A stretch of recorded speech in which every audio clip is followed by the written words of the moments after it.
Hey, welcome back to the 12 days of Christmas. So today is day 4. So on the 4th day of Christmas, I'm helping you to develop, or I'm encouraging you to develop the skill of open communication. If you ask pretty much anyone over the age of 30, what is the most important relationship skill? And most people will say communication. Now, what's interesting about that is the fact that most people are not good at communicating, even though everybody says it's the number one skill. Like, how does everyone know this is the number one skill, but most folk can't do it? And it is true. Communication is one of the most important skills that we can master. But I want to talk about open communication, right? I'm not regular communication, but open communication. So what do I mean by open communication? I mean communication that is not filtered through fear. I mean open, honest, and transparent communication rooted in love, right? Open as opposed to closed, right? You've encountered people who made you feel like they weren't really interested in sharing information, right? They were closed. They were not open, right? And that's how we treat strangers. But unfortunately, some of you are treating your spouse that way, and they're not a stranger. So that's what I want to help you with. I want to help you develop the skill of open communication. As we talk about open communication, let me just tell you this. There's a built-in assumption that you already understand the key ingredients of effective communication. In other words, you're not going to be able to be an open communicator effectively if you can't communicate effectively in general, right? But in this video, I'm not talking about communication in general. Like, I'm not talking about a big umbrella. I'm talking about next level communication, right? I'm talking about intimate communication. And that's the thing about open communication. It is intimate communication, right? It's the kind of communication that knits hearts together. And when you master the skill of open communication, it will make your marriage way better because it's going to make you both better. Right? When you're sharing the good, then each of you're going to feel warm. Your hearts are going to be warm, right? But then when you share the bad with each other, it's going to help you grow and become better people. Right? So open communication helps you on both ends, whether you're sharing good stuff or bad stuff, because bad things do happen in marriage, right? So now, first I'm going to tell you, first, I'm going to talk to you about the main barrier to open communication, okay? And then I'm going to share with you how open communication nurtures trust, understanding, and connection, okay? So first, let me tell you about this barrier, okay? In order for you to become an effective open communicator, you must first be secure. Let me say it this way. You got to be secure enough in your identity that you're not controlled by the fear of man. That's what the Bible calls it, fear of man. In psychology, we call it people pleasing, or you call layman's term people pleasing. Psychology, we call it codependence. All three of those the same thing. Fear of man, codependency, and people pleasing are pretty much the same thing, right? You have to be able to share your thoughts and feelings without fear of rejection. You got to be able to share your thoughts and feelings without the fear of rejection, right? This is the main barrier to open communication, being controlled by fear. And then, not only are we controlled by fear, but because we have these identity issues, it causes us to be immature, right? And so then we don't make it safe for our partner to be an open communicator. Like, the reason that your spouse cannot be an open communicator with you is because you're too immature. Yeah, you get upset when you feel attacked. But the problem is, you always feel attacked. Like, every time your spouse says something, it can't be attack every time. Like, something ain't right. But even if they are, perhaps they could learn to communicate their thoughts and feelings in a better way. Right? Let's give them that. But have you ever considered the role that you play in how they deliver messages? Have you ever considered that? Right? You say that you know that you're not perfect, but then you get upset when they point out a flaw. Imagine if we did life with no mirrors, right? Imagine there were no mirrors in life. How would you ever know that you don't look crazy? Right? We need mirrors or something so that we can see our reflection, right? Well, in marriage, your spouse is the mirror that reflects back to you what it sees.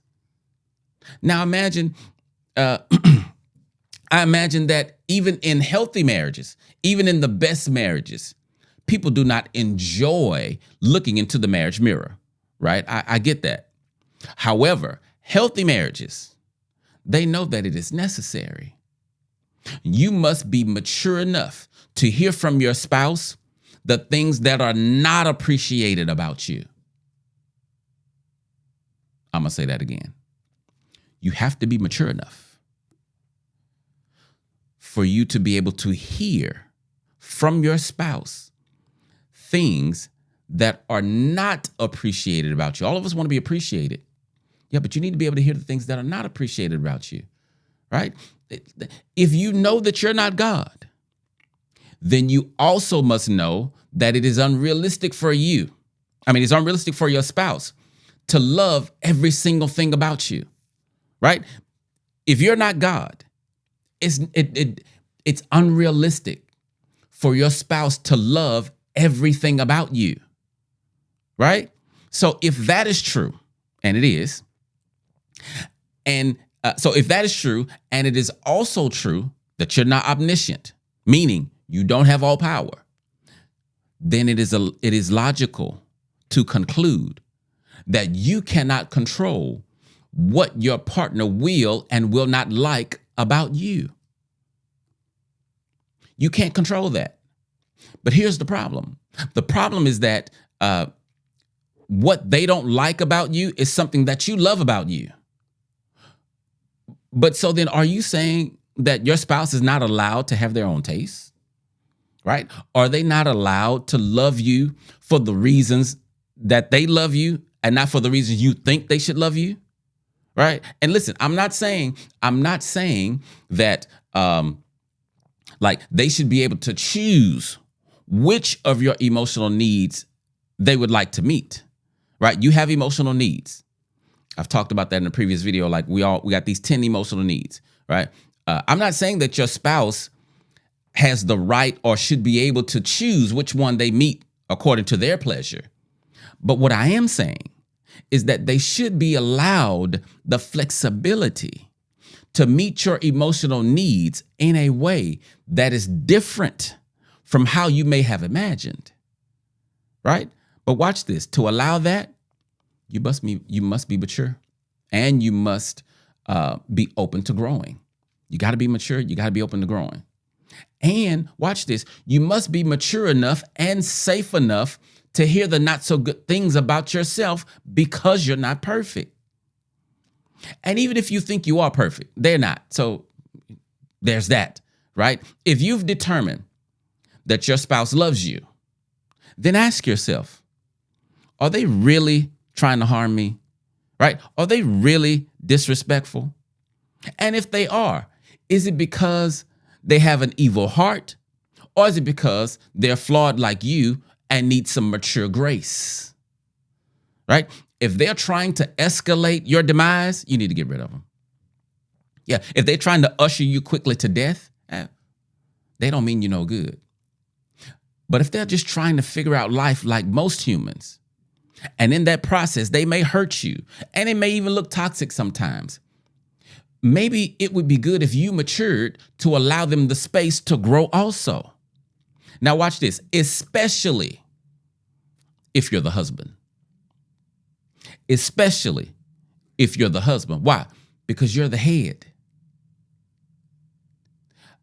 I charge men to lead in everything. So you don't just lead I'm the head, so I have the authority. So yeah, but you also lead in forgiveness. You also lead in loving. You also lead in extending grace. You lead in growing. Like you lead in everything. You don't just lead the family in the stuff that just feels good, and I handle the money or whatever leadership is to you. But you got to lead by example, right? Learning these relational skills is different from using them. Learn these relational skills. All 12 of these that I'm sharing with you are essential, all 12 of them.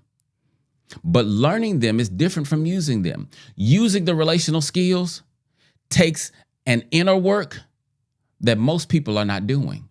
But then they're confused as to why things aren't working, right?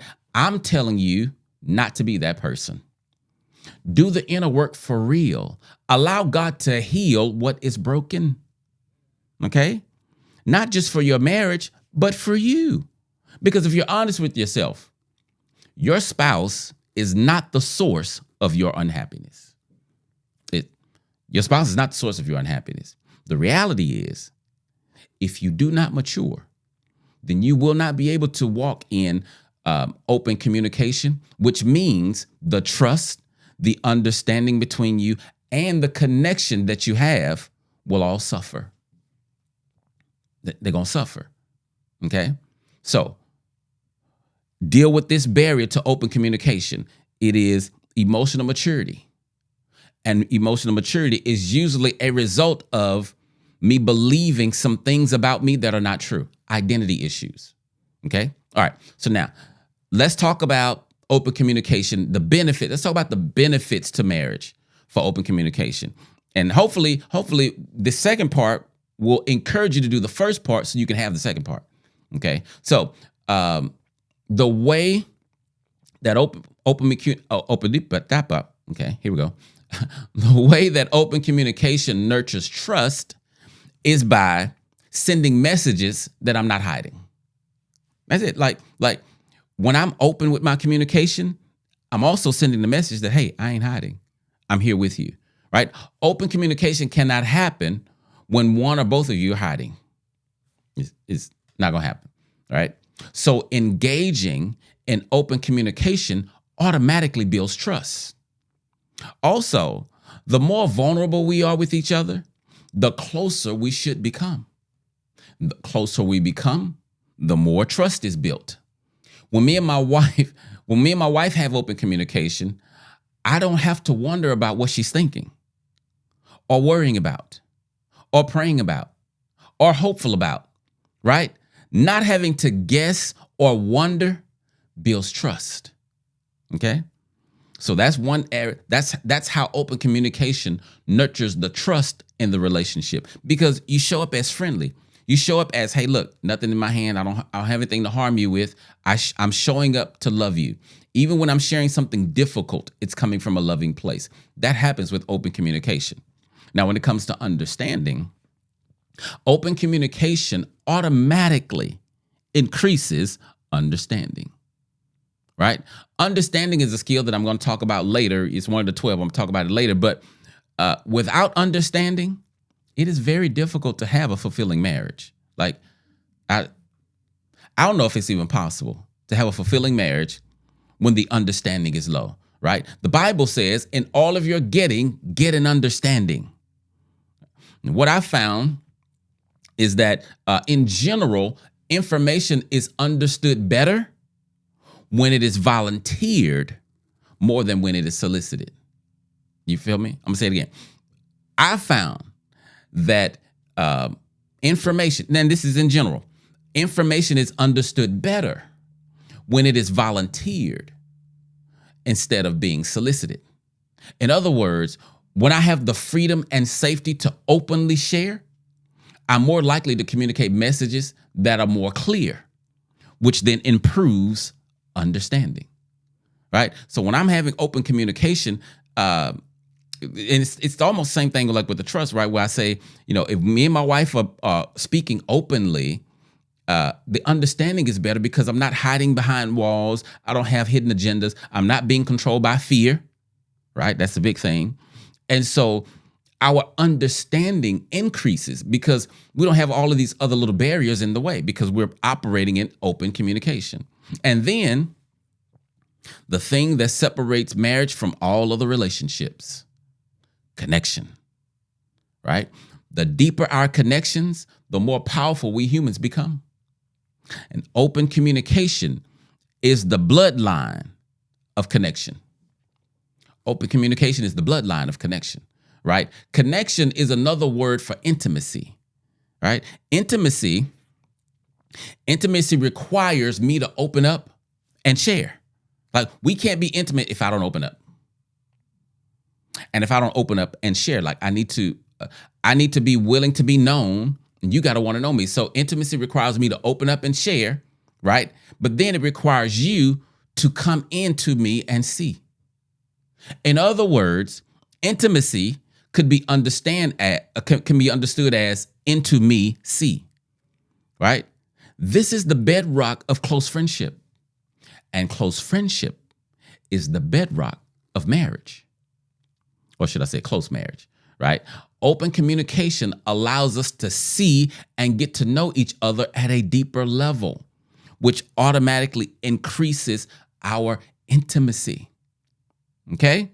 So, on the fourth day of Christmas, I encourage you to develop the skill of open communication so that you can make your life and marriage better.